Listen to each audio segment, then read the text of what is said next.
A very good morning to you. How are you doing? Karibuni sana to your world. It's Monday, it's beautiful, and if you bop your head to our sick tune, then you know it's going to be definitely an amazing 2 hours and a great start to your day. Yes. Karibuni sana to your world. My name is Mikali Mary. And my name is Winilu Bemba. I am excited about the conversation today because for a very long time, we have always equated money with success. But now we're actually seeing a lot of other things, happening in the digital space where people say, I am rich because I have a family, because I have a roof over my head. It's like other things that we did not consider rich. Success is now becoming the it. So we're like, okay, so does it really have to be the case? Money like to money, make, you're wealthy, it's peace of mind, successful, being able to put up your boundaries and be like, I'm saying no, and that means no, and I'm rich now. Is that realistic, guys, though?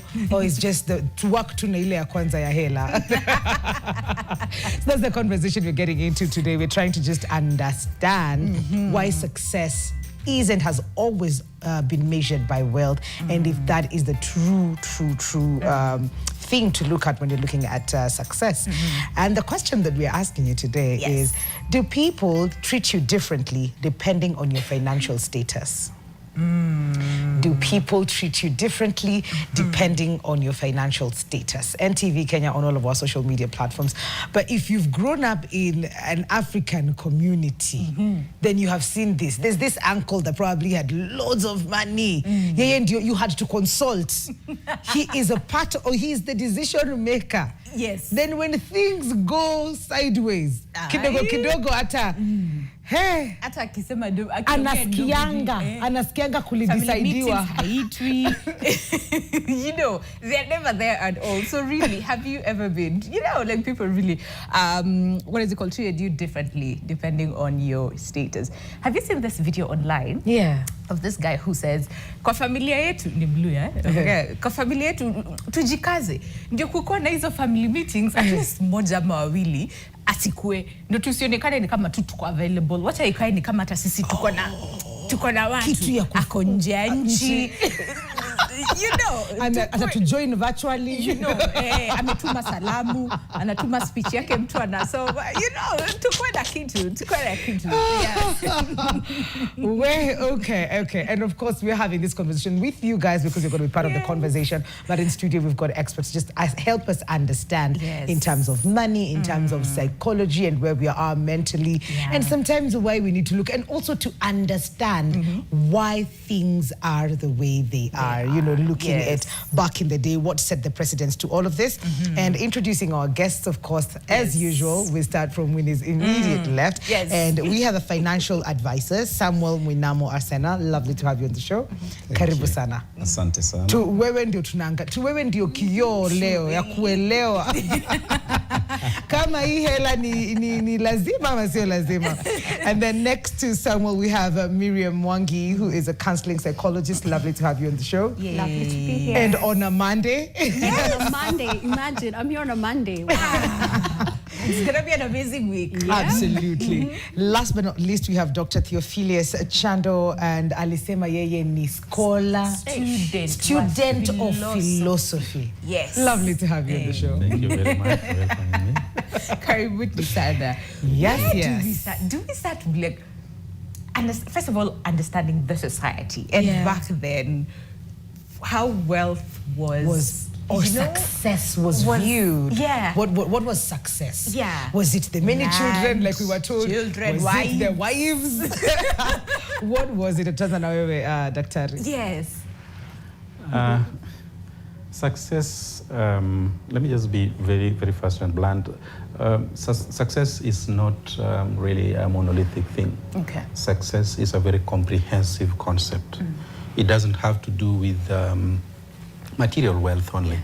It also has to do with the serenity of mind, the kind of life a person lives. Of course, life is supported by wealth, but wealth must be seen as a means towards that end.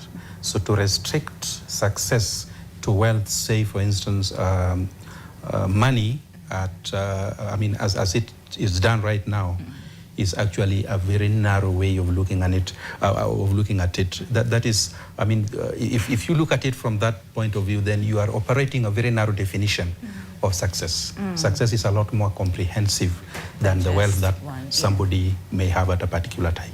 Lakini Prof, tuseme tu kweli. Two people in a room. One has all the money in the world. And they look like it. Yes. And then the other one has peace. And they look like peace. And they look like peace. Which one is more, you know, like how are people, like which one are we more tending, you know, like, need to lean towards, you know, Ordinarily, people would associate the person with money with success. Yes. Because that is how we have been oriented today. That is how we have been socialized today. Yet, you would find that sometimes the issue of money brings a lot more pain to the owner than the person who doesn't have money. So, what is your definition of success? Having a lot of money and living a life of anxiety all through, or having what is moderate while you live a life of serenity? I'd go for what is moderate rather than live a life of anxiety. Okay. Yeah. I see that. Really, I'm curious to bring you in because the thing is, Boda. It's just Range Rover and Boda, guys. You know, you choose. Right? And the thing is, a lot of the times, like Prof rightly said, we as human beings as a society, we've been conditioned to think money equals, you know, success. But hapa katikati, sometimes we don't understand what people are going through. Or even growing up, we were told money is evil, money is bad. So you saw people with money, you were like, yeah, definitely, you know, a bad person, and they're evil, and they're this, and they're that. But why? Like, can we just understand the psychology of money and success? And we all strive to have money because, you know, society expects us. Thank you very much. Yeah. It's not even about society expecting us to have money. Yeah. Let me just start by saying this. Money is good. Yes. Yes, please. Money is good. Yeah. But that said, I would like to start by saying that, first of all, success is subjective. Okay. You can't measure success through and through. Across the board. What success means to you and what it means to me is very, very different. How it looks for you and how it looks for me is completely different. So you can never have one measuring yardstick for success. But now that we're discussing money, I would say, if I was to be asked what money is in terms of success, I would say money is a tool for success. Okay. It's not success itself, it's a tool that can drive you to success. How can it do that? Yeah. So let's say for you, you measure success as contribution to society in terms of giving, in terms of helping people. If you don't have the money, you might not be able to completely do that. Well, you can offer a service, you know, you can go clean, wash people, or, you know, but if you were to provide for them, like, let's say, food, their basic needs, money comes as a tool for that. Okay. When it comes to your own personal comfort, which could be a form of success. By personal comfort, I mean you owning a house, you having a car to drive you from places to places. Guess what? Money is a tool for that. So however we want to look at it, whether we look side, left, money is needed and is something important. Now, the kind of importance you equate money is where the issue comes. Yes. If you make money to be your be-it-all, found everything in it, then that's where the deterioration comes in, like Dr. here is saying, that if you know, I don't know whether you've seen those cartoons where someone is just hugging money and and they're so happy just holding it and having it. And you have people who will hoard money because for them the idea of having money tangibly, not even the comfort that it provides, is success. Like, so long as I have a few millions or billions in their account, I'm good, I'm successful. Even if the rest of their life sucks, you find that their relationships are non-existent.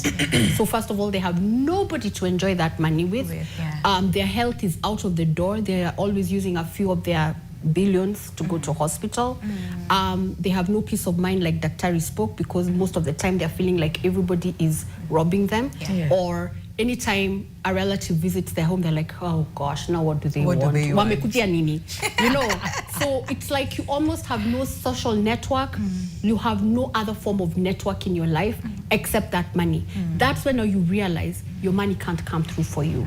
So that's why you can't measure success with just one thing. Okay. Just by money in itself. I mean, we have a financial advisor here, you know, and the student of philosophy, therapist, but that's a pesa hela. Sam, as you're sitting there listening to, you know, the explanations of what money is and success and wealth and all of that, what does it look like from a financial advisor's perspective and the importance of that and the emotions and everything that we put around, around money? Money is financial freedom. Okay. But what does financial freedom represent? Yes. It represents different things to different people. For me, the best definition of financial freedom is, can I wake up and do whatever I want to do at the end of the day? That I don't have to wake up on Monday morning and report to an office. That I can go out there and take care of the needs of the less fortunate, as and when I want to. You know, basically, for me, money, like she said, is a tool. It's good to have money. Very good, very important to have money. It only becomes a problem when the money begins to dictate everything else around your life. That you will kill for money, that you will swindle anyone and everyone who comes across your path for money. That then becomes a problem. But I look at money as a neutral thing. And I tell people that money does not change people. Money only unmasks people for who they are. A good person with money will do more good. A wicked person with money will just have received license to practice their wickedness to the best of their ability. Yes. Okay. At least we've gotten to the basics of what money is and what money is. Yes, like it's a tool, it's neutral, means to freedom. It unmasks you, Winnie. On paper. It feels good. It feels good. But can we then unpack the power that it holds, that people would, like you said, would kill for money, would swindle for money, would buy their way into, say, other trouble? Yes. Into opportunities, into rooms and whatnot. Can we just understand the power that it holds? Because when you tell someone, well, I mean, money is good, but money, use it as a tool, like, what do you mean? Me, give me, and then I will show you. You know? So, yes, can we just understand the power that money essentially holds, that it will and must people and just reveal them for who they are.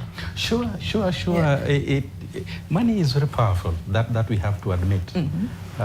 Because money can make you do things that ordinarily you wouldn't be able to do.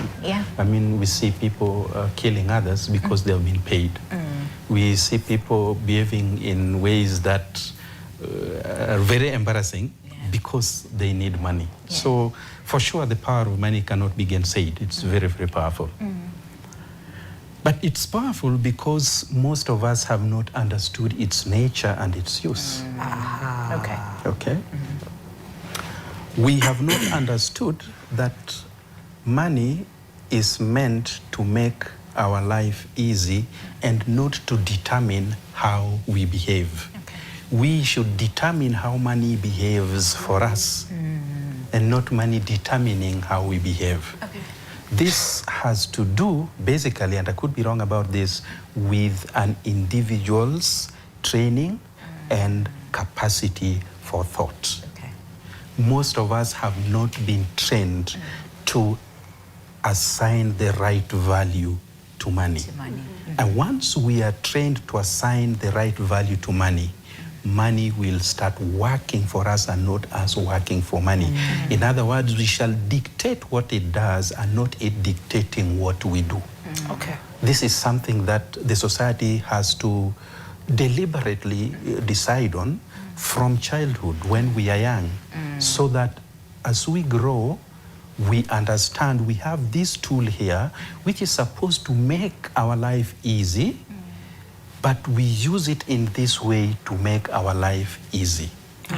You see, money should work for us, and we should determine what it does, and this is pedestaled upon the understanding that we actually can devalue money or raise its value. Okay. That indicates that we have power over it, so that we decide what it is. But when we leave that aside, we make money have power over us. And I think that is where we go wrong as a society, so that we identify somebody's worth with how much money the person has. Yeah. Okay. I think that is a wrong thinking. Okay. Yeah. It's powerful what you're saying, Doc, because when we're younger, and this ties in with, I think, Miriam, we can just take over from here, because he says how we are introduced to money. If it's what Winnie said earlier, it's evil. It does not grow on trees. That means you have to toil and toil very hard for you to get it. And once you get it, what is your relationship with money?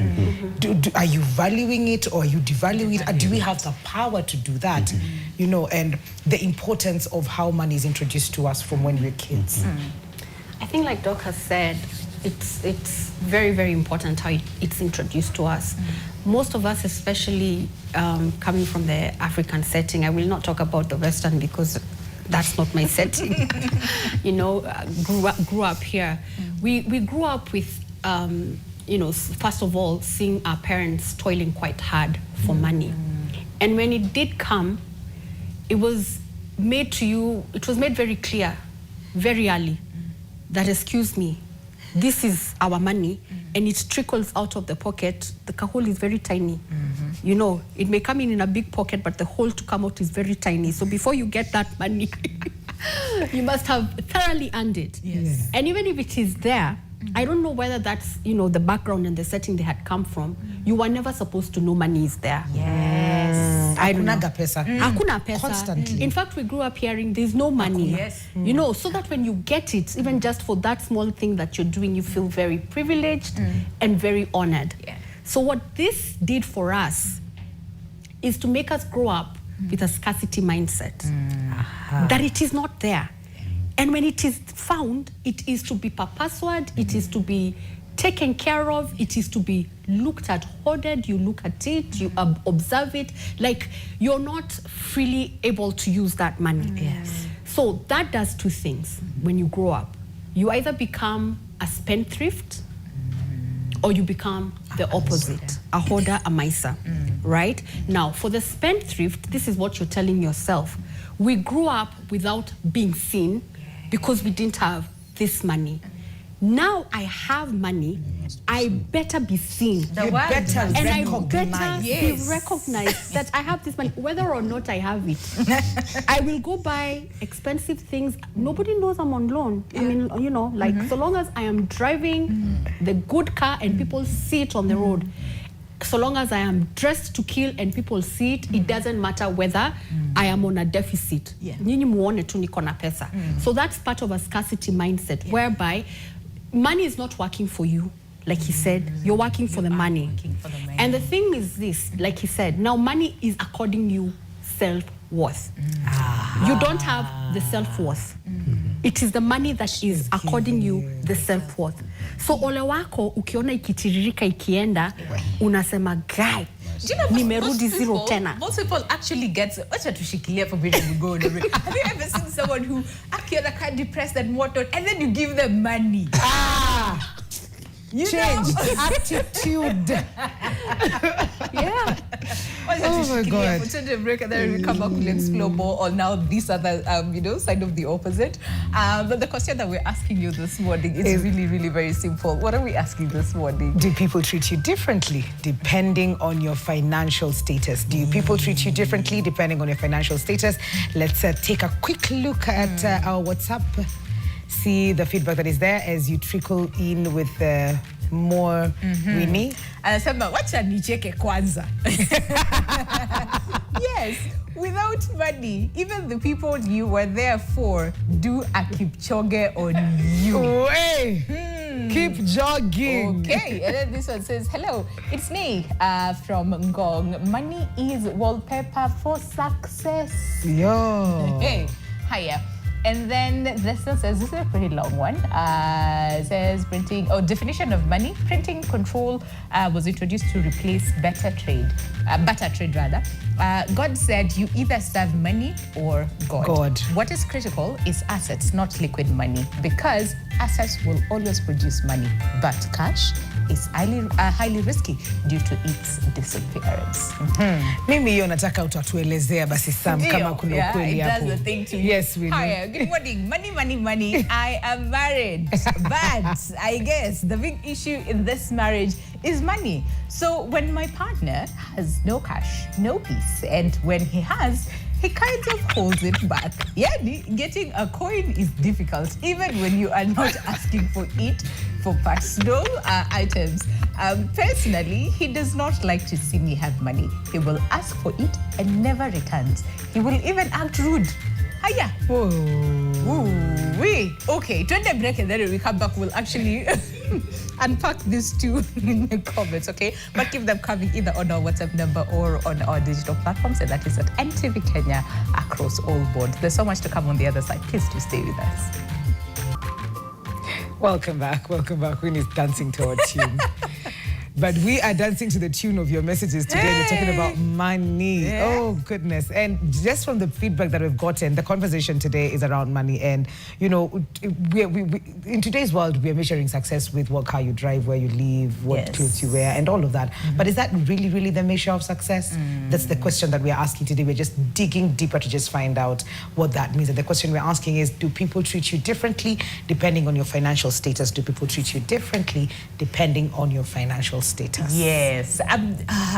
Philip, are we able to go back to yes, yes, the two comments that we had before we went on a break? The last two. Yes, we want to see the last two. We were saying, hey, God, first, and then the lady who God said liquid cash is bad. Have assets. Yeah, okay. Anasema was introduced. Okay. Money was introduced. Let's go back up. Let's go up so that we. Good. Anasema definition of money.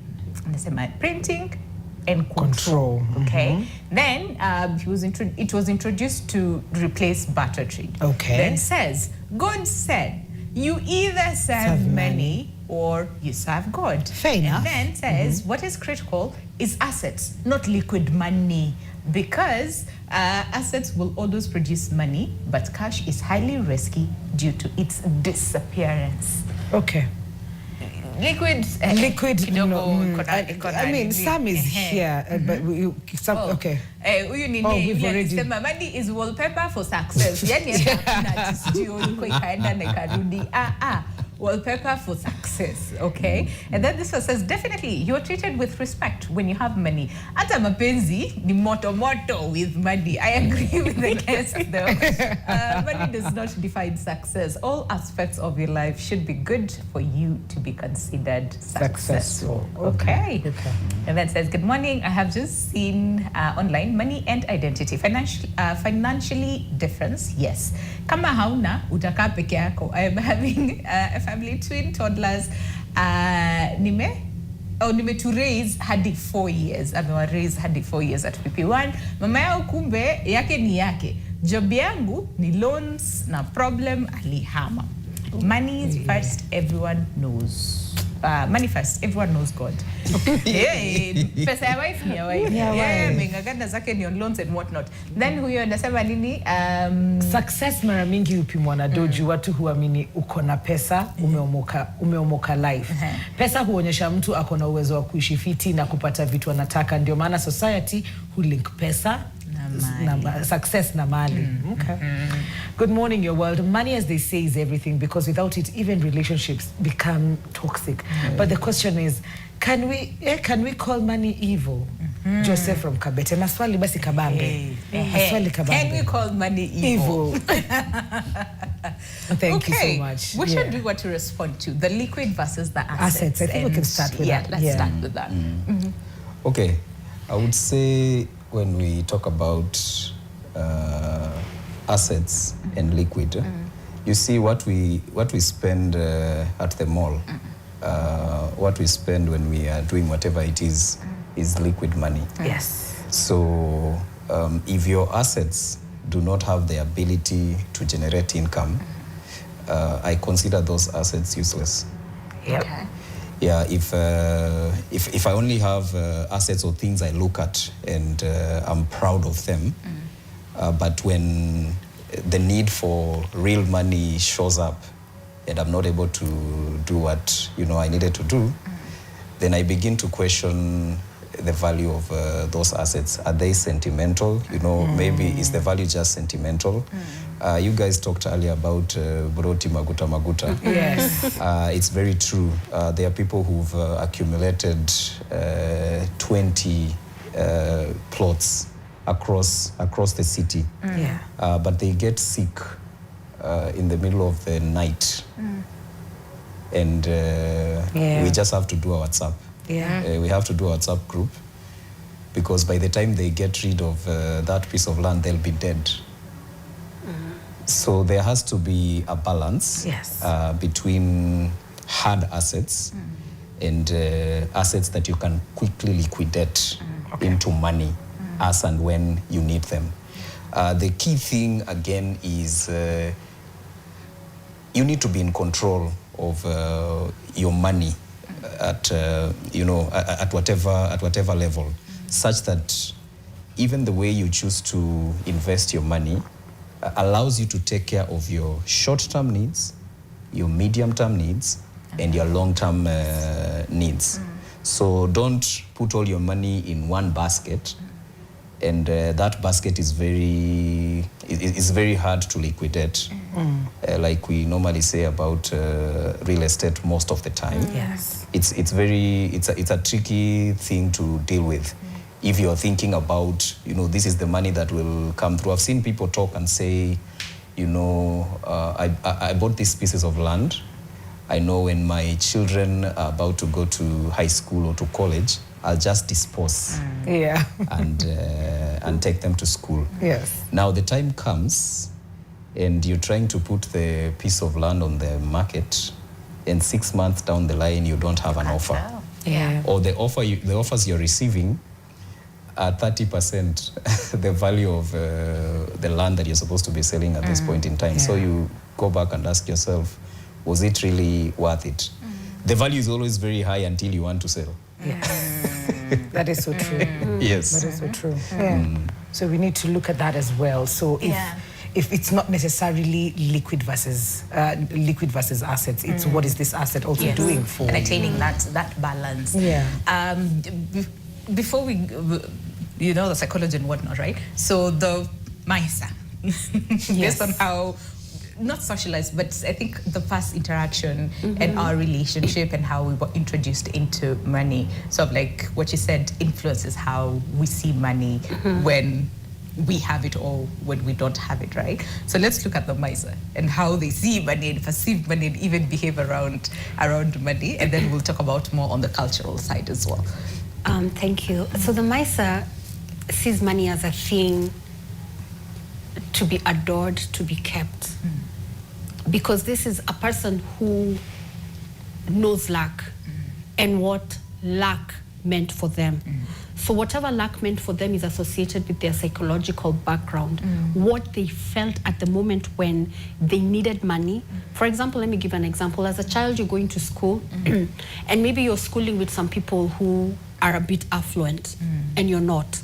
So you grew up seeing them with these things, the lavishness, good uniform, good shoes. Your shoes were always the ones where zimeshonwa mpaka, you know, and then on top of that, like, you're always hiding, or you're being teased because of what you don't have, or what you have that does not look very good. So you promised yourself, when I get money, it's going to make me feel a particular way. Then you grow up and you don't get that money as freely as you thought you were going to get that money. It trickles in slowly. So what Amaisa tells themselves is, I can't do without this money.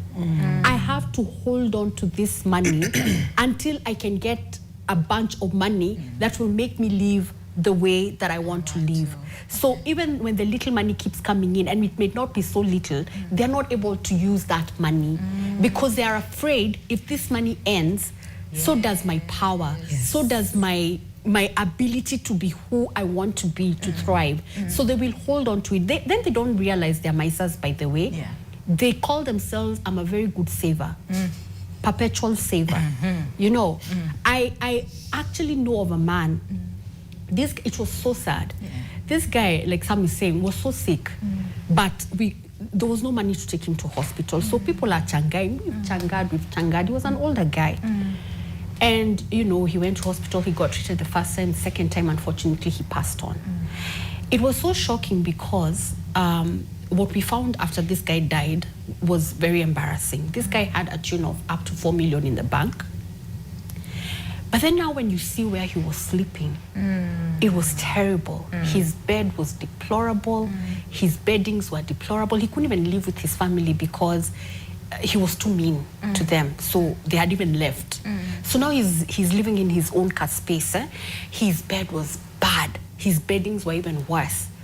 Now, what was shocking is when his mattress was removed, the money chini ya mattress over 300. Yani tu pesa tumekunjwa. The kids were just counting that money. They're like, yani mzee alikuwa na do hivi. Like, this guy had like over 300. Munakunjwa to noti hivi mkicount. But he couldn't use it. And he even had assets. He had tea plantations, but they never saw. In fact, his kids used to say, we are slaves to this guy. Holidays, wakoko tea plantations, wamechuna majani. Like, ukitisha kiatu ya kwenda shule, there's no shoe. Like, there's no money. Then you're like, mzee bana, but we've been, akuda pesa. You know, so that's why they're finding 4 million, over 4 million in the bank. And under his mattress so much. So this is a guy who now his scarcity mindset took him to being a Maisa. Not just to his family, but to himself. To him, his joy was, akilala asmelio tu pesa, inamwambia uko sawa. Uko sawa. Lakini kwenda hospitali, he can't. So in his psychology, he's telling himself, at least I know niko nayo for a rainy day. But the rainy day has come na hauoni rainy day imekuja until your treatment is delayed and you end up dying. So that's what that's the extreme scarcity mindset now. That is sad. And Doc, is this like a reality for so many families? Because we've had those stories where this person dies, and then the bank is like, sister, what do we do with this money? Because of the, what is it called, unclaimed assets? Unclaimed assets. Right? Because nobody knows that this person had money. Is this like a reality for so many families? It happens, and it's a very sad state of affairs. In fact, what she has said is very, very powerful, it has to do with what I mentioned a little earlier about anxiety. This is a person who is always anxious about his or her life and imagines that if I should lose a cent, something will come which will hit me so hard and I would start regretting why I lost that cent. So let me keep this for this that will come, for the unknown eventuality. Even if that eventuality has come, still the anxiety is there that a bigger one might come. So if I use this on this putatively smaller one, when the bigger one comes, I'll be at a greater trouble. So that even when somebody comes for help, the idea is, what if I help this person and something greater comes? What will happen to me? Yeah. The person does not live a peaceful life. So money is actually useless. And I think this is a certain kind of sickness, some kind of neurosis, an obsessional neurosis, which does not allow you to rest and understand that I have made what should help me live calmly. Let me use it to achieve my calmness. You see that? Yeah. Now, that is part of, and I want to use this also to respond to what a listener or a viewer asked, whether money is evil. Yes. Money in itself is not evil. It's neutral.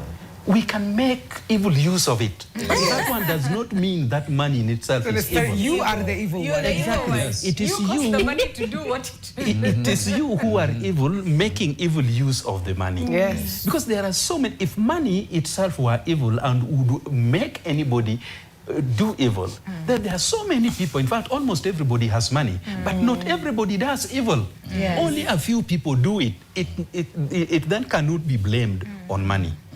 Money is a product of a cultural evolution which is meant to help us ease in our life. Yeah. And I think that is what we need to understand. And as I had said a little earlier, it has to do with the mindset. And that mindset is structured from the time we start interacting with money. Absolutely. And I'll also be interested to find out what the reverse of that looks like. And we'll get to that, but Sam, I see you have something to add on to that. Yeah, if I was to add something, Yes. I normally say money is like nuclear power. Okay. You can make a weapon of mass destruction, Yes. or you can use it as a source of energy. Yeah. So it really depends on how you look at it as an individual. And secondly, she spoke about a scarcity mindset. Yeah. The opposite of a scarcity mindset is a mindset of abundance. Yes. And that becomes very important in your dealings with money. In fact, that is one of the biggest determinants between people who end up building wealth and people who don't. When you have a mindset of abundance, you'll not be afraid to spend money today because you're thinking about a bigger crisis tomorrow. You will use the money that you need to use in this moment with the understanding that I have an opportunity to make more money tomorrow. Yes. My skills are still with me. My business acumen, if I'm a business person, is still with me. I have all these things that have made me this money that I'm talking about today. Yeah. So there's no fear like, if I spend today, where is more money going to come from tomorrow? There is actually enough money for everyone on earth. Absolutely. And more to spare. Yeah. When you come to think about it. Yeah. But when you operate from a place of scarcity, you're always thinking, if I give out this money, it means I have lost, Yes. and someone else has gained. Yeah. But it's not always. It's not necessarily the like case. that. Yeah. Yeah, because why would you? As she was speaking, I remembered a story. I don't know how true it is, about someone else who fainted. You know, like they were walking along the street and they fainted, and they were rushed to the hospital. So they get to the hospital, and the doctor looks at them, and he says, "You know what? This guy was just hungry." Yeah. And at this point, we are talking about hunger. This person has probably more than 10, 15,000 in their pockets. So they are walking, and they are getting to a point of fainting because of hunger, but they have money in their to buy pockets. food. Yes. Oh my goodness. But see, the extreme cases like what Miriam talked about and what you've just shared. But if it's not that bad, as a financial advisor, what are probably some of the things that can be done to help them see their money working for them instead of the other way around? I know there's a psychological bit of it that needs to also be, handled. But in terms of practical things that they can do with their money to just help them get out of that mindset of the scarcity If you mindset. spend, it's going to disappear. It really begins at that psychological level, point, because until you took your mind to see that it's okay to spend. Yeah. It really becomes a problem. So on the practical side of things, I would say it's good to be deliberate about setting aside money for what I call your vanities. Aha. It's very important for you to have that kind of money. Okay. So that as you're defining your budget and all the things you're doing, you're saying this is money I am giving myself to spend without having to think about tomorrow or anything else. So I have paid rent, I have bought food, I have paid school fees. Now this is my money to spend. You know, I put it in my budget in such a way that I can spend it guilt-free. That way, I get to realize that, so I can feel good about my money. I can enjoy my money without feeling guilty that all these other things have been, ruined in the process. Yeah. So it begins small, because you see, from the psychological perspective, this training has been going on from when I was young. So I'm reprogramming my mind to see that it is okay to spend without accounting. Yeah. Okay. It is okay to spend without accounting. Not everything has to fit into a balance sheet. Yes. But then you have accounted before. Yes, you have So accounted. Yeah, you've accounted in the sense that you've taken care of the basics. Yes. But you're giving yourself permission to spend. Yeah. Without a care. Yeah. So I can go for that manicure. I can go for that pedicure. Yes.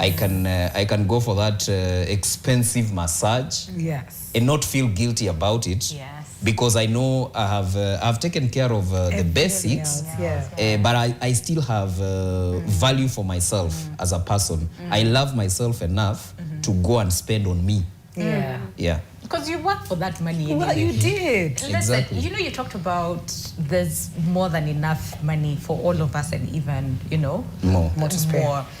I'm just sitting here asking myself, what does enough look like? Because the rich keep looking for that money. The wealthiest of the wealthiest keep looking for more. So what does enough look like? And do we ever get to that point of enough? Wacha tujibu hiyo after Nimeenda, break, akili yangu imeenda. Niko kwa Elon Musk. I am gone, guys. And we still want more. Yeah. You see? So I think probably we'll unpack that and we'll answer more questions, okay? But we're due for a break. The question that we're asking you today is very simple. You know what? At some point I was actually going through the feedback on Facebook.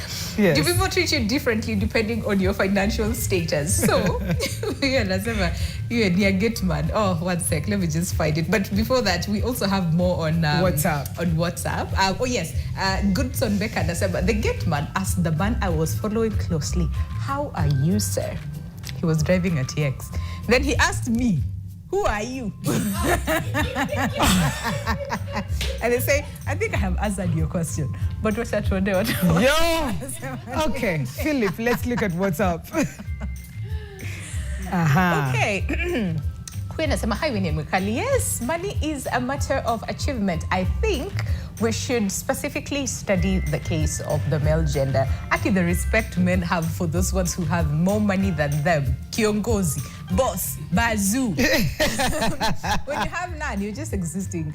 Good, but not quite, okay?" And then continues to say, "Women love men with money because it shows the evolutionary provision power." Wait, what? It shows the evolutionary provision power that is a valued trait in a relationship. So yeah, I agree. Okay. And this one says, "Yes, with money, you suddenly become important to people and your viewpoint suddenly becomes valuable. Without money, you're dropped like a hot iron. Our perception of money is subsequently shaped by the value society accords us based on whether we have money or not." This is Patrick. Thank you so much, Patrick, for that. And then this one says, yes. Wait, okay, money is not evil. It is a stimulus that reveals or amplifies a person's character, okay? And then this one says, "Greetings, Winnie, Mikali, and the panelist. Money is good, but being a lover of money is bad. For I put God first, then education, then riches. The Bible says in Matthew 6:33, seek ye first the kingdom of God and his righteousness, and all shall be added unto you. Respect is earned. You will be identified by the way you carry yourself. Okay. And then mwingine anasema nini? Pesa huongeza respect kidogo kwa relationship, but kama mtu anakupenda legit, hata kama mfuko iko diet, bado ataka. So kama mtu anakulove juu ya wallet yako, si love you. You need subscription service. What, guys? Okay. Hey, and then this one says someone. This is the same one. Yeah. Okay. Turudi juu. Okay, what's that? Turudi juu, so that we start. Yes, people treat you differently depending on your financial status, but I believe money does not necessarily determine success. And as our Madam guest Miriam said, it's a tool for success. Some of us see success as going to planet Mars, while others see success as building a mansion, while others see success as being united till the end. Success is basically relative depending on an individual. Okay, fair enough. Okay. Hi, I'm a cab driver. I have some other source that gives me 59K after expenditure. I need an electric car worth 4.5 million or a hybrid worth 2 million. What can I do to achieve this? Because the car I'm working with isn't mine. Yes, money breeds respect. Okay. Amesema kosa uchekwe. Yes, money is a maker of achievement, but truth be told, financial literacy is still poor. Yes, people know how to make money, but they do not know how to make money work for them. Later on, leading to poverty, where you find someone working a good job for 40 years but has never enjoyed their money, but money is good. But literacy is even better. Hey! Asha, to break. There's a lot, okay? Then when we come back, we'll explore more on your comments, okay? Facebook, Uni Cheng Lesa Nasema, yes, go to family gatherings in December. If you have a big car, you will be served throughout at the comfort of your seat. If you're just an ordinary wepukulu. Yes.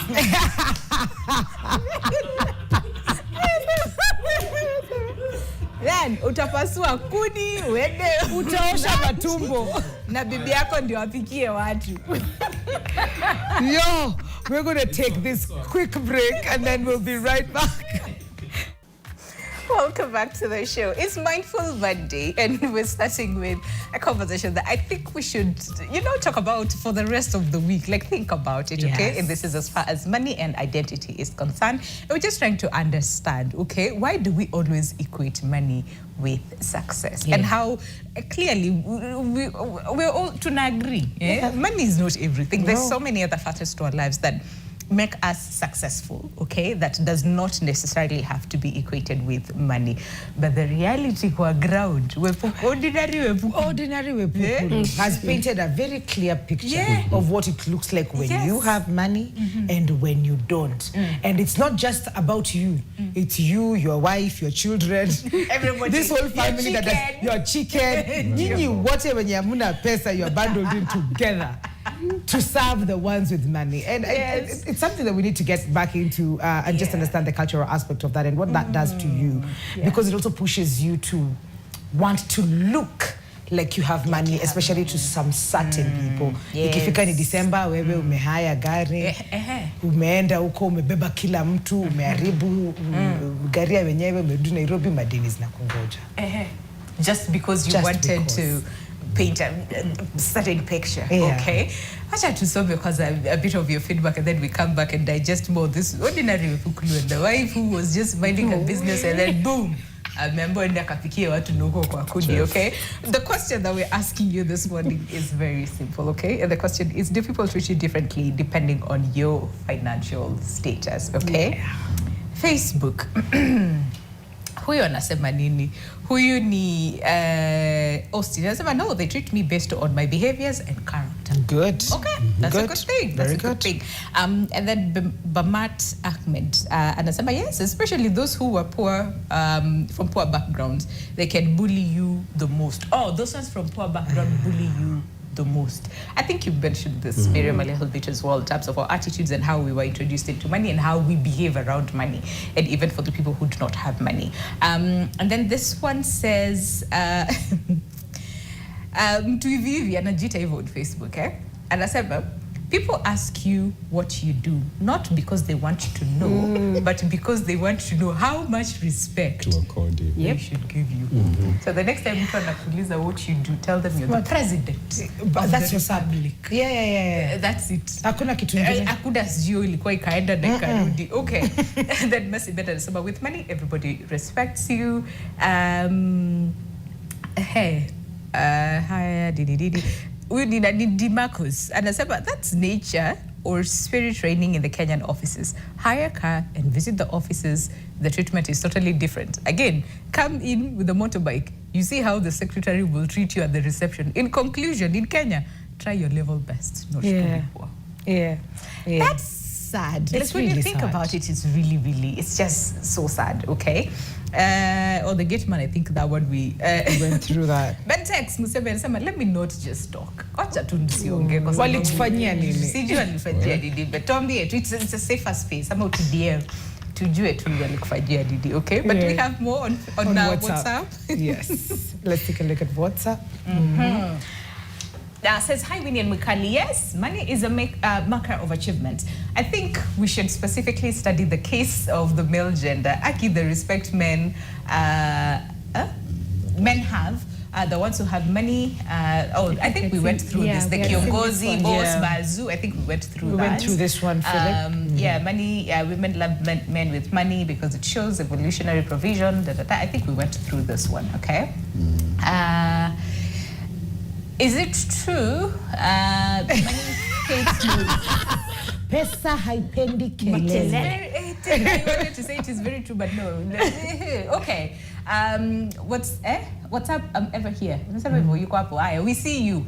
And then this one says, hello, your world. I'm Anthony. Walai, for me, Bila, no, the world is upside down. Kuna time, I was working and I was in good salary. Everything was heaven. Heaven on earth. It was heaven on earth. I can't even see on earth. But after the small fall, hell was part of my inner God creation. Aki don't say.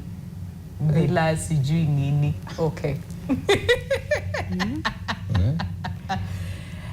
Hey, okay. Yo. Bila pesa, it is heaven on earth. Yeah. Bila pesa, hell. And recognize your hell in God's creation. Yeah. Haina shetani. Yani. Clearly, I think it takes more than just our shift in attitude, because it seems like it's very deep-rooted. It's deep-rooted. And even if you set yourself apart in terms of, I know what I'm doing, I'll not let money, the people around you are doing it. Oh, yes. Because there's also the cultural aspect of, you are the person that has made it in this family. Your work is, ulitengeneza, we let you go first so that you can come back and redeem us and save us. And then... Yeah, it doesn't happen a lot. It doesn't happen. And then also the growth of black tax when that comes. So you carry the weight of the family when it comes to money and wealth. So even when you do not have it, then you have to continue behaving like you do. Like you do, Then what does that do to you as well? So even as we talk about reviving self, growing self, the surroundings around you necessarily don't change. Yeah, you're right. It actually is not very easy for individuals because basically as you get from the reaction of the viewers, people's worth is pegged on money. Yeah. And if you don't have that money, like our friend Wepukulu, ordinary. Yes, then your humanity is kind of less than that of the others. So in a sense, you turn into an animate tool, okay, that could be used at will. But if you have money, then your value comes up, which I think is not a very good thing, because the society is giving a wrong place to money. Yeah. Let us take a very pedestrian illustration. Let's say you have all the money that you want, okay? And money is the most important thing. Money is everything. Let us say money is everything. Yeah. But immediately you found yourself without any water or anywhere to buy water. Completely. Yeah. Of how much help will money be to you at that point? You want to drive the most expensive car. You've bought that most expensive car, whatever it is, Lamborghini, Rolls Royce, or whatever. You come to Kenya, and the war in the Middle East makes it impossible for any fuel to come to the country. Yes. Yet you have a lot of money, you can buy fuel. Yeah. Do you see the value of money then, at that moment? You see, the presence of fuel will be more important than the money that you have. That's true. So that can tell us exactly what the value of money is. Okay? Yeah. We know Africa, we have that social connection. And that is why whoever has money has to go back and then, share it with the rest, uplift the life standards of the rest. Yeah. But it does not mean that if you don't get it, then you still don't belong to the society. You still belong because you did not come to the earth because of money. Yeah. Okay? Now, I want also to address myself to something that you, Winnie, talked about, a question that you asked about enough. Yes. How much is enough? Enough is always relative. Okay. Because what is enough for me is not necessarily enough for you. That's true. It depends on my circumstances. It depends on things that I want to settle. Perhaps what I want to settle are more than what you would want to settle. Okay. The problem comes where we are unable to set a limit of the things that we need to settle and to set the limit of how much we want to have to settle this that we want to settle. Or even just define what enough means, right? Exactly. To us, yeah. So the issue here has again to do with our mindset. Okay. When we are unable to set a limit, we will be involved in acquisition, primitive acquisition of money without any limit. And that is where acquisition of money enslaves us. See that? Yeah. So this has to do with our will, okay? The ethical training. What kind of will do we have? Do we have a will and the intellect that can set what is enough, and the will decides I am not going to go beyond this? And this is where I get back to training. Okay. I have said in this room once that when we are born, we are not born with any kind of knowledge. We are only born with the capacity to know. To know, yeah. We are a bundle of possibilities. So that capacity becomes what we train it to be. And we need to start that from early. Okay. Yes. Yeah, because even in schools, we're never taught how to, we're told you look for money, but then we're never told how to look for it, how to treat it when it's here, when it's enough. And there's a thing that we all keep saying, that when you get more money, more problems. They've made songs about it, that when you get more money, then you got more needs. Then I want a bigger house, I want a bigger car, I want to go to space. I'm always questioning that. The more money, the more problems. I'm like, does it always have to be the case? I don't think it always. I think the mindset as well. But when we talked about the hoarders, and we also talked about the mindset of that, the misers. So now the opposite of that, we find somebody who now is uncontrollably living large. Now I have money, but kesho mnanichangia ya chakula. Today, we live to, and there's a friend of mine who shares a story openly where when the dad had a lot of money, they'd be living in hotels. Hotels. We move in as a family, sisi, watoto sita wote, we are living in a hotel.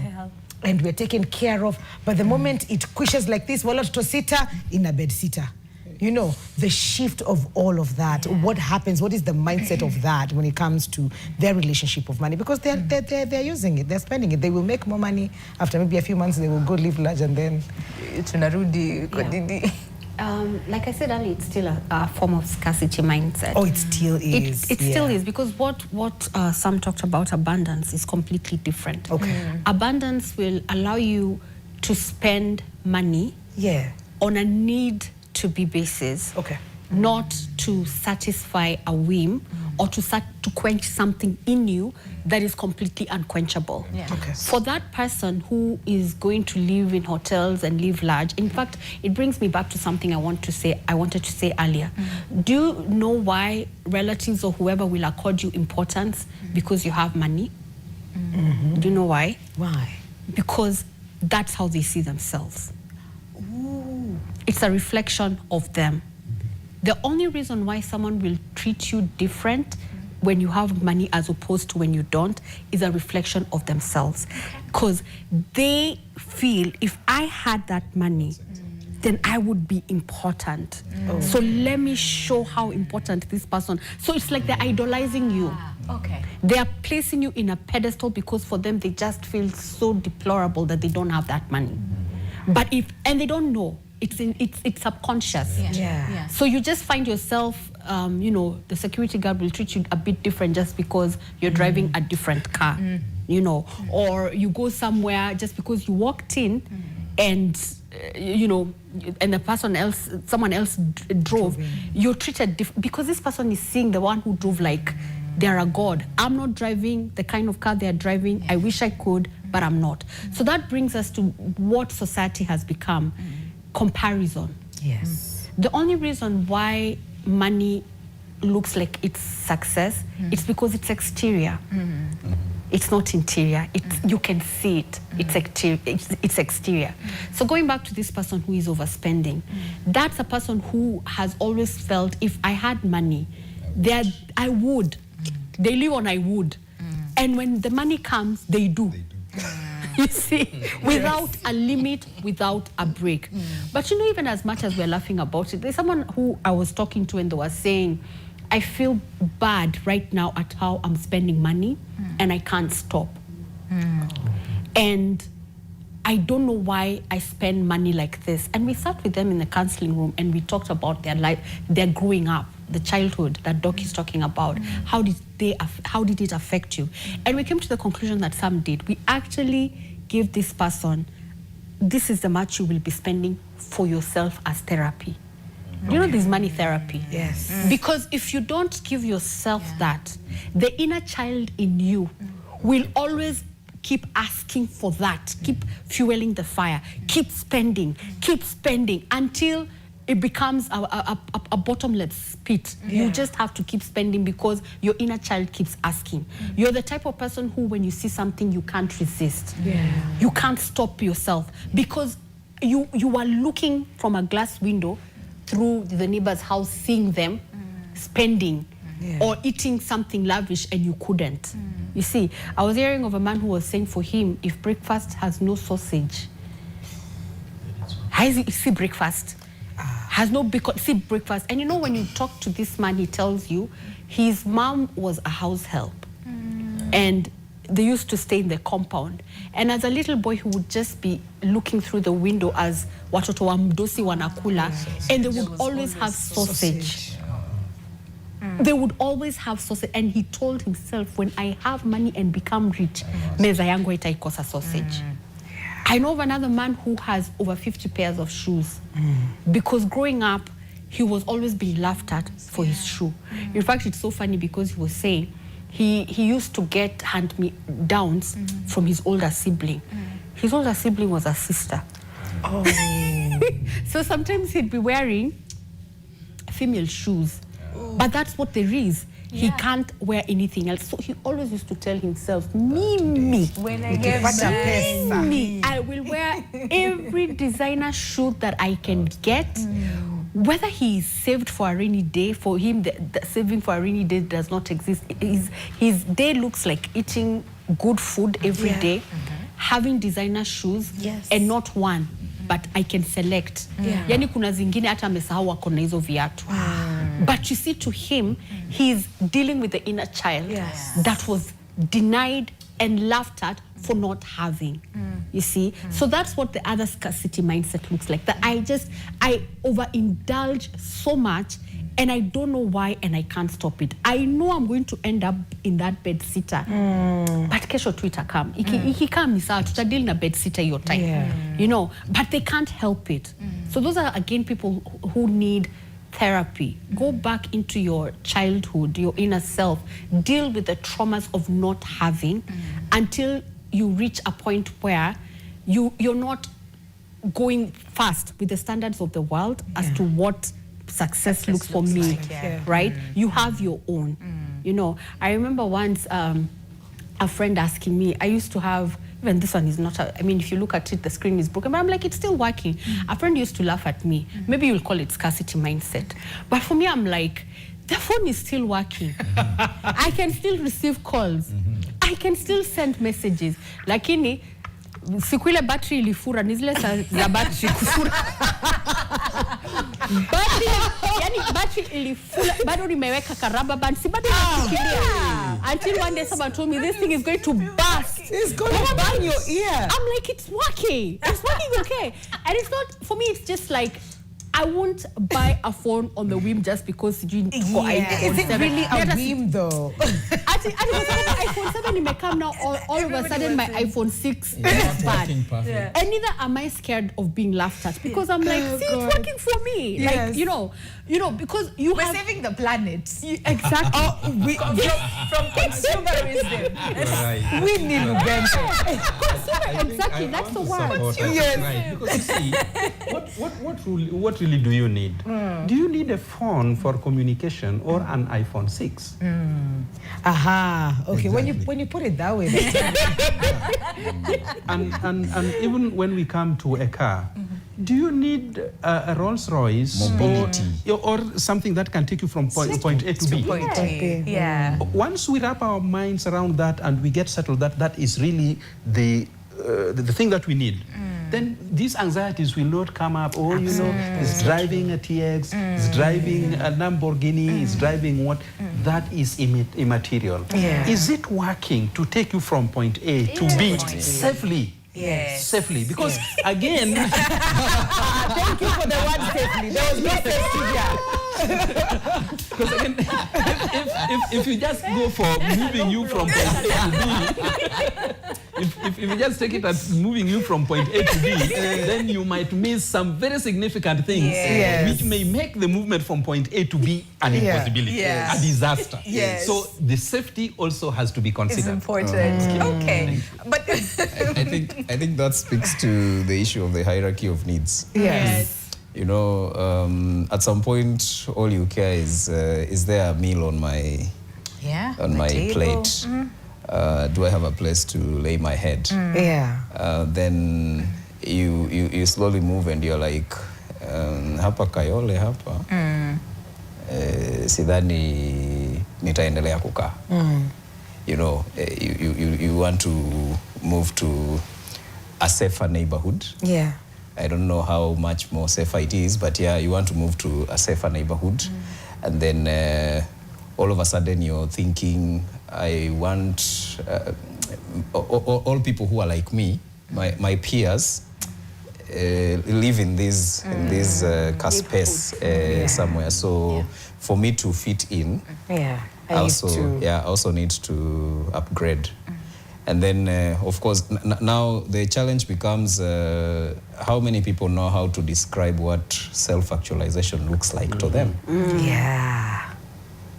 Because that answers the question of enough. That answers the question of what's enough. Can you define what an ideal life looks like for you? And can you be disciplined enough to say, this is it.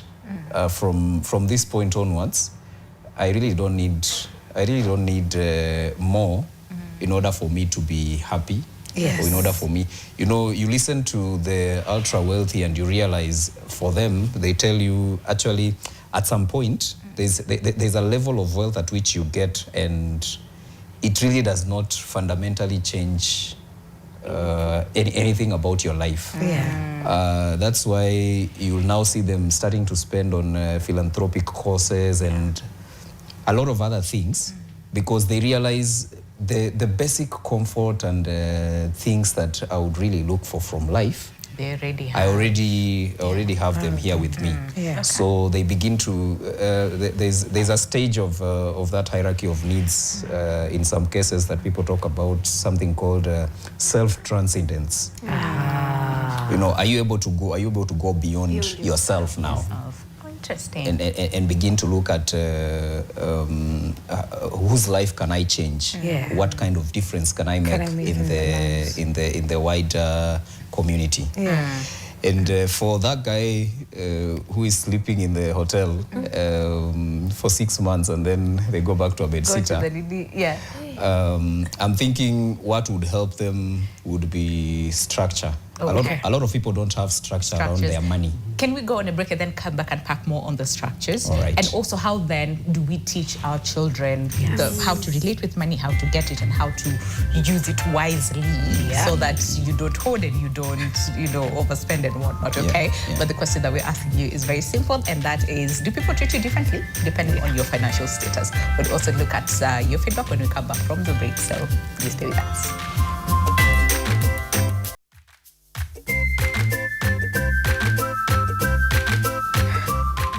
Welcome back to the show. The last few minutes before we say goodbye on the conversation today, and that is money and identity. And we're just trying to find out, why do we always equate success and wealth with money, okay?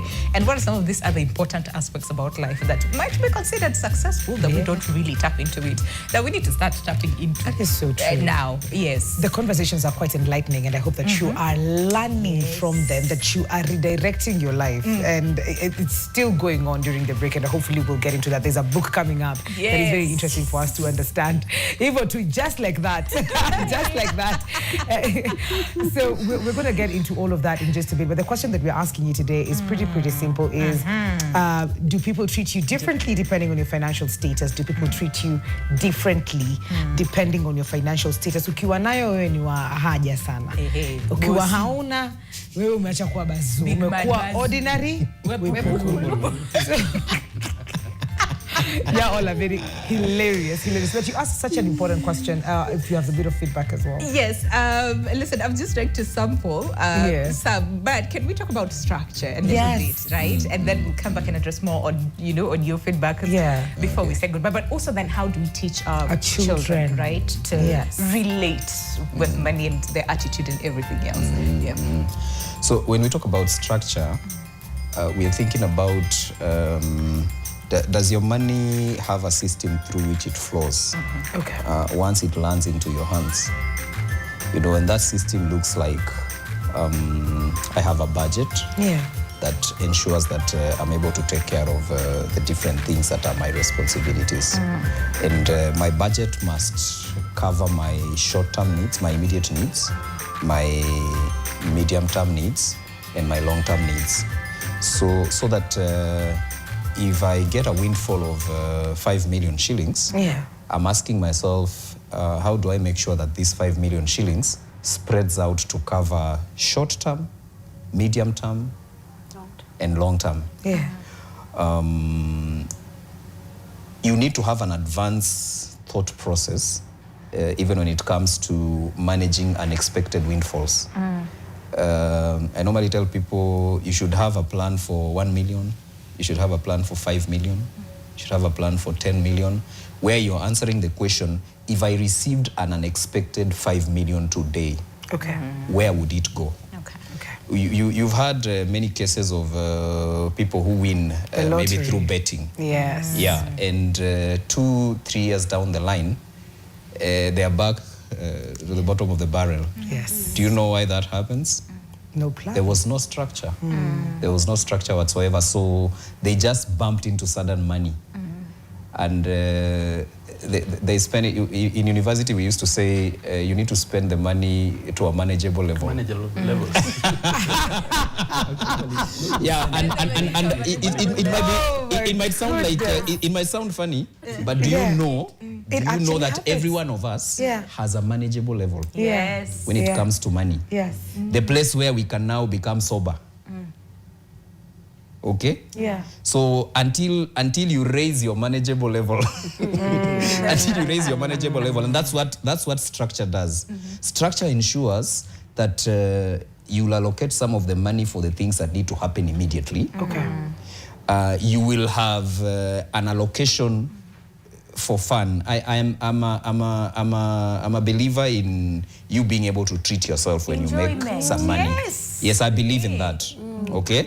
Yes. But I'm saying that enjoyment needs to work within a structure. Yes. It needs to work within a structure so that I'm taking care of the things that will scream at me 1 year down the line. I'm taking care of the things that will come up 5 years down the line. Yeah. I'm taking care of the things that are important today.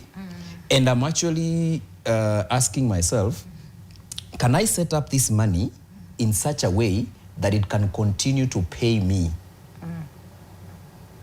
beyond this check that I have received? Yeah. If I have 5 million today, can I, is there a way I can spread it into 30 years?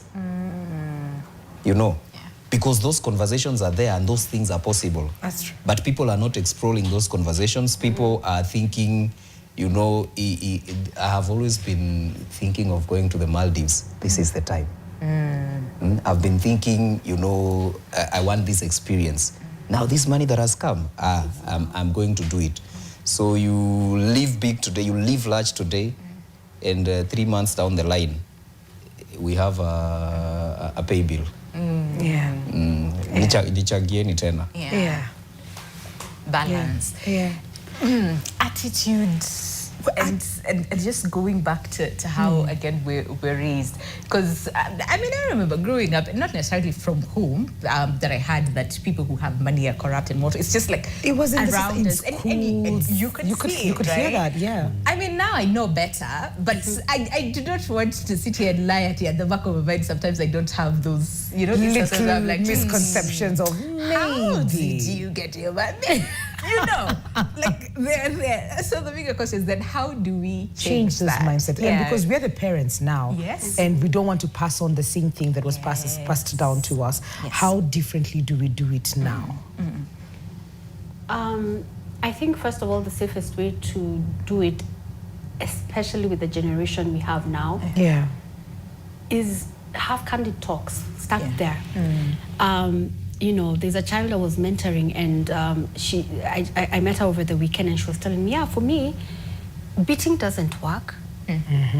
I need my mom to tell me what I have done wrong, make me understand why it was wrong. Why it's wrong, yes. Allow her to see my perspective as to why I did this thing the way I did it. Yeah. And then when I hear her perspective, I'm like, oh yeah, mommy's perspective actually makes sense. And you know what? I will never do it again. As opposed to her beating me, and I don't even know why she's beating me until the mwiko has broken. And you're not told. And I'm not told. And then I'll go and do it again. You know, And then she just told me, that just makes me fear life. Yes. And I looked at this child and I was like, we're dealing with different people. Absolutely. That was us. You know, you're beaten and you're like, I think even breathing was wrong. Did I breathe the wrong way? Like, you deduced for yourself what was wrong. But then now, with this generation, first start with conversation. One thing I want to let parents know is that we communicate our fears to our children more than we know. You know, every fear we have, whether it's adding weight, whether it's what, you are communicating that language to your child. So when they're seeing how you relate with money, if you yourself have not worked on yourself and how you relate with your money, that is a language they're learning from you. Because before they can go learn from what you're saying, they're learning from your attitudes and from your own actions. So be very careful around your children. If there's a habit in you that you don't want your child to pick up, then please kick it out of the house. Because they will pick it up without even you communicating anything. So it first starts from there. Secondly, teach your children work ethic from a very early age. Oh my God, yes. Not just giving them. Yeah. You see, what is happening now with our society is overindulgence of our children. Yes. Because we have a little to spare for them. You just feel like, I never got this, so let me give it to them. You're spoiling them. What is happening now, in fact, I had someone complain the other day, and the men on set will forgive me. I don't understand what's happening to our young men nowadays. It's like they're just waiting to be given. They're just waiting, to be overindulged. They don't know how to just go out and, well, that was someone's comment. It's not a comment. But the thing is, this is it. If you give your kids, and I've had this from a lot of affluent families, their kids don't always know how to source for it. Or look for it. Like after what the parents have worked for is gone, they don't know how to generate more for the coming generation. So it ends with them. Yes. You see, why? Because you gave them an overindulgent life, saying that I'm going to give them what I never had. That is completely wrong. Do you know why Asian communities are self-perpetuating?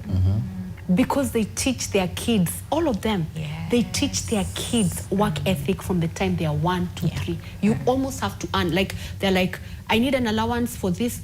You're told, start at 2. You can arrange those shoes, they arrange. This is your pay. I actually saw one parent doing this, and I was like, that is something to adopt.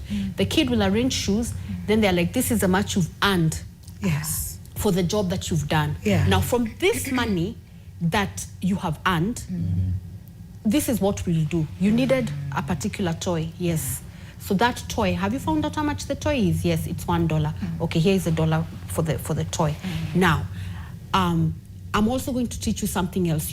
I've paid you $5. You've already spent $1 with your toy. Now I'm going to teach you something so that next time when you need a toy, right? Let's put away $2 for the next time you need a toy. So first of all, you've taught this child, I've earned money, so I'm able to buy myself the toy. My parent doesn't have to buy for me.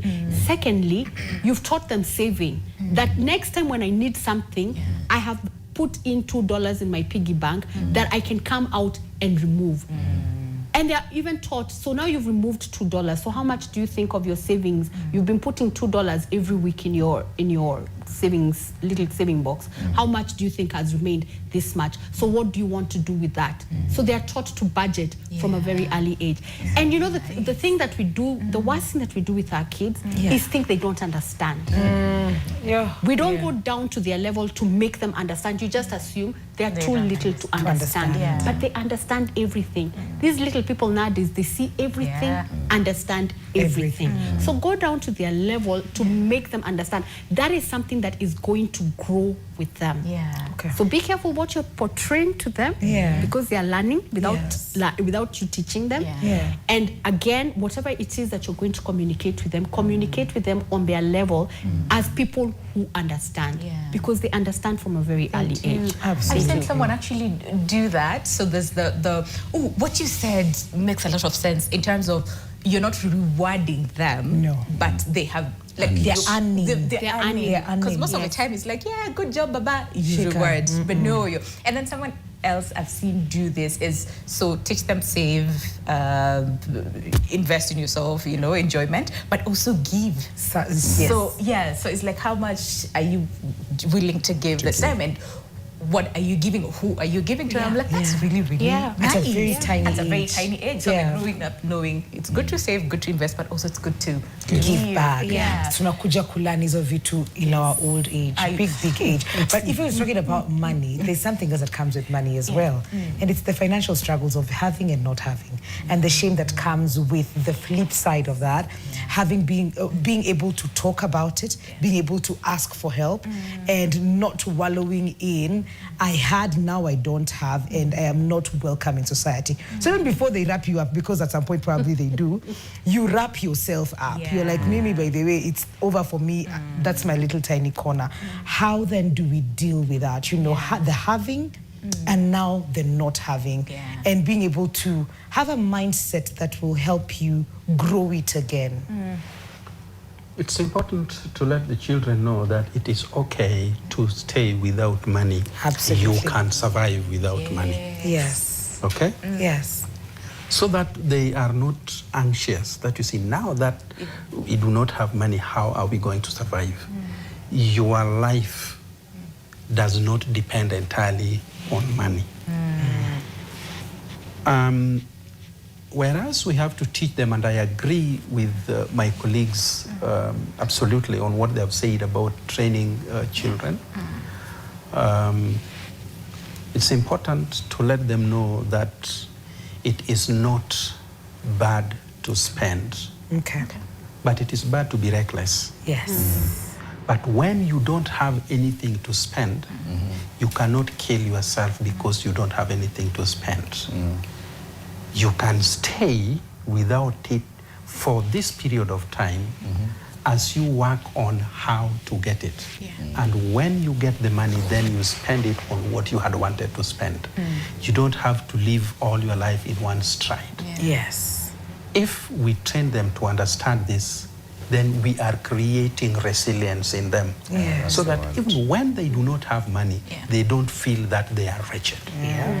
And worthless and whatnot based on what the society has said. But then for an adult, those ones who's millennial cook. Do you see that lady? Wait, first of all, mwachane tu please. Wacha tu millennials to celebrate everything. Hamuna responsibilities. Tuko na responsibilities mingi, and one of them is having a good time. Balance. We have a structure. We've been taught structure, and enjoyment is not bad. Yeah, but for someone who's like, yeah, that was me, didn't know what to do and whatnot, right? How then do we help them, even say like in their old Big age. yeah, you know, to change things. You know, because it's always not lost, you know? How do they go back on track? It's never too late to retrace your steps in life. I say the most important thing is first the realization that you're on the wrong track. You know, until you accept first of all that I'm on the wrong trajectory, there is very little that you can do to change it. But once you realize that, hey, if I continue down this road, things are going to get very messy very quickly. They say the first thing you do is when you realize you're in a hole, you do what? You stop digging. So you ask yourself, what are these things that are contributing to me digging the hole further? So that you eliminate those things from your life. And it's good to ask, for example, one of the things that people struggle with when it comes to money is debt management. So you must make a decision, maybe I'll not take on more debt. Okay. At least we begin at that point.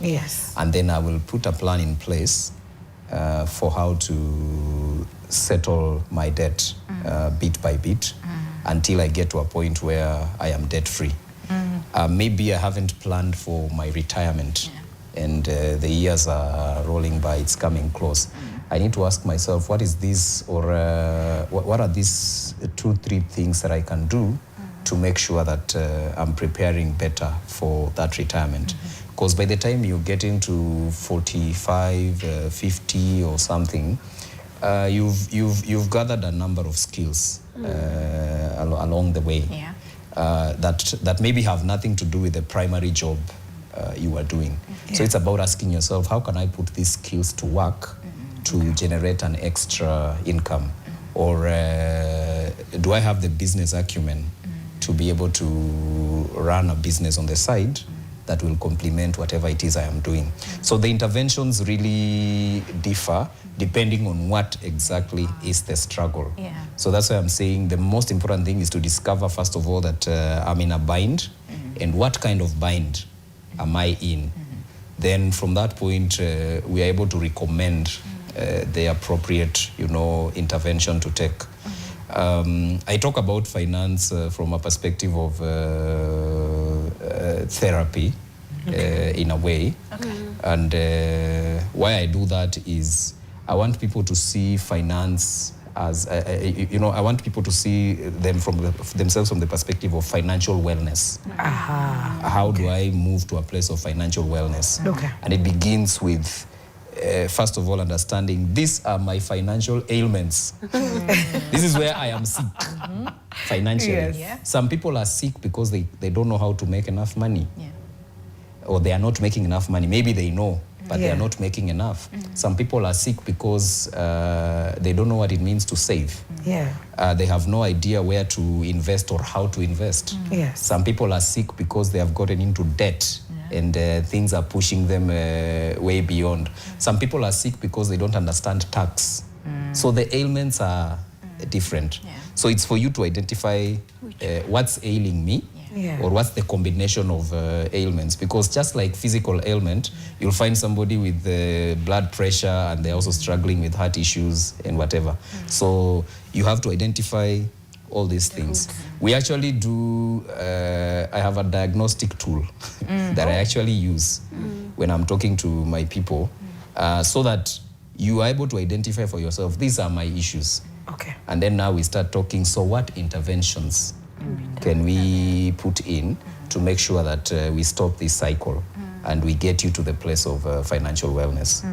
So it's a very difficult question to answer from the perspective of, you know, so what do I do now? What do I do depends on what's happening with you. Yeah. Where Yes. are you? Yeah. I think tuanze tu na kuongea na kuaccept. Hiyo unaweza fanya guys. Without fear, Yeah. without, yeah, because there's a lot of shame and Yes, fear when yeah. it comes to Yes. money, and not just money from like debt, but also money in terms of, do I have it? Do I know how to source for money? Do I know how to take care of money? There's a lot of shame and fear, you know, when it comes to talking about that. Yes, but go ahead, Doc. There's also something here, you know. Most of us, I don't know if it's because of neglect or just, by design, we don't live our lives. We live other people's lives.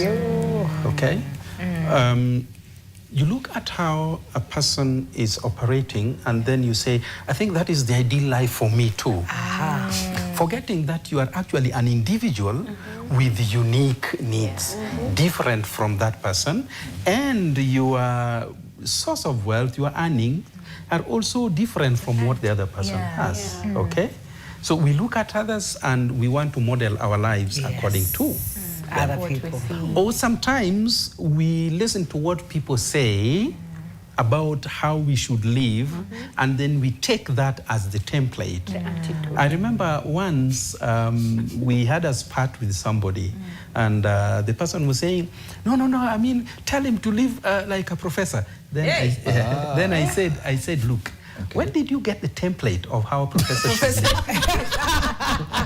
Exactly. Yeah. Did you structure one or somebody gave you one? Yeah. Because I have been a university professor for this long, Yes. but nobody gave me a template on how I should live. Yes. Yourself, you have not been a professor, and I'm not slighting you. Yeah. I'm not slighting you. Yeah. You hold a diploma, which I respect. Okay, I respect that. But you know how a professor should live. How did you get to know this? Yeah. That is one of the issues that kind of makes us fall into certain ditches. Yes. And we continue digging, not realizing that we are digging ourselves a lot deeper. Yeah. Let us get to know our circumstances and say, what can I do for myself reasonably at this rate? I see. Absolutely. I think it's There's so also powerful. the identity part of it, but yes, go ahead, because most of the time we actually equate who we are with how much money we have. So how do we separate our identity from, like, if money was never a factor, how do we understand who we are, find out who we are, like, as far Because as we say identity is you're concerned, removing, when you introduce yourself, don't say what you do, don't say you're married to who, Now remove the money as well, okay? Now remove it as well. Who are you? Exactly. Yeah. Who does it leave you as? Yeah. There's no two ways of answering that question except with the question itself. Who are you? And that is the only thing. You're the only person who can answer that question for yourself. Outside of all these titles, Mrs., Doctor, celeb, whatever it is you are, outside of those titles, when you are within the confines of your own room alone, who am I really? Who are you? Do you know there are people who are not able to spend even a single minute with themselves. Because they can't stand, they've shown so many false facets of themselves out there that they no longer know who they are. But even within themselves, they know they're not those facets. So at the end of the day, you're left feeling like a shred of yourself, a lie. You don't know what your real life is, a lie. We call it an incongruent life. People who are leading incongruent lives. Who are these people? People who portray one thing to the world, but deep down inside, they know that's not who they are. So you could be, like Sam is saying, you're portraying to the world, you have all these things, but you're in debt, you're ailing financially. You're sick, but you have just made people believe this is who I am, so you can't stop. So because you can't stop showing that, you continue accruing more debt, more and more debt, so that you can now show people who you are. I think for you to go back to your original identity, and your original identity is the core of who you are. You know, what makes you tick, the way you think, you're a giving person, your values, your value system, how you show up with people authentically, your authentic self when you're not pretending. To go back to that, you have to shed off all the other layers. The layers of pretense, the layers of how you show up in social media. In fact, if I'm going to give any parting shot, this is it. If you know you're having issues with identifying who you are, or even identifying what success looks like, and you're the person who, like Doc has said, you're looking at this other person's life and you're feeling like my life needs to be like this one, my friend, where is my camera? You need to get out of social media. Social, just and disable everything. If your business is not on social media, get out. Because you're going to sink yourself deeper. What social media has done is make us go away further from our original identities completely. You find that you've seen this person living their life like this, so let me live my life. I'll give you an example. I'm a culprit. That's in 10 seconds. In 10 seconds. I started a little business. Someone comes and tells me, and it's for my own good. Someone comes and tells me, you know, the way you're selling, you need to put yourself out there. Let people see you're the founder of this business. Start doing videos. I'm like, hey, that's not me. But guess what? Because of pressure, I'm like, now I've started posting videos of myself, posing, doing. I'm like, every time I'm doing it, my heart is crying inside. I'm like, what am I doing? I am not an influencer, but I have become an influencer because, you see, you find now, again, your identity is in shreds. As you're doing this, you're asking yourself, who am I? Who have I become? You know. Oh my God. Okay. If you have no business being on social media, get out. Yes. Until you find out. Until you find who you really are. What a way. What a way. Yes. Watch out to take a pause. Like a pin up, and then let's continue the conversation online. Thank you so much for coming. We've learned so much from the conversation this morning, and I hope you have too. So thank you as well for sending in your feedback. But if you still have more questions, send it our way. We'll send it to them. Yes. Okay. But until then, stay safe. God bless. See you tomorrow. Same time, same place, right here on Your World. My name is Vinay Dungunde. Have a lovely day. And I am Wikali Mary. Adios. Goodbye.